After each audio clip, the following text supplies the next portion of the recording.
दोहा में इस्माइल हानिया की नमाज जनाजा अदा कर दी गई। नमाज जनाजा में इंसानों का समंदर उमड़ आया। जोया न्यूज़ नेटवर्क प्लस के दोहा से कंट्री हेड अब्दुल रज़ाक संधू की रिपोर्ट के मुताबिक फिजा सोगवार और हर आंख अश्कबार हो गई। नमाज जनाजा के मौका पर इंतहाई जज्बाती मनाजिर देखने में आए।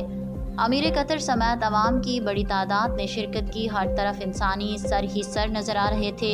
हमास के सीनियर रहनुमा और कमांडर शेख खलीलुल हया ने नमाज जनाजा पढ़ाई।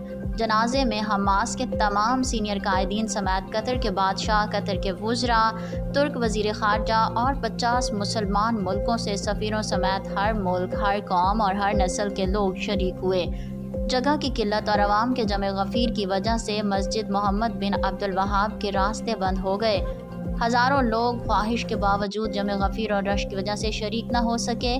बहरीन, ओमान, कुवैत, सऊदी अरब, UAE समेत दुनिया के कई ममालिक से लोग गाड़ियों और जहाज़ों के ज़रिए जनाजे में शिरकत के लिए पहुँचे। कतर के शहर लुसैल में वाक़या कतर के शाही कब्रिस्तान में सरज़मीन अंबिया के बूढ़े शेर को दफन कर दिया गया।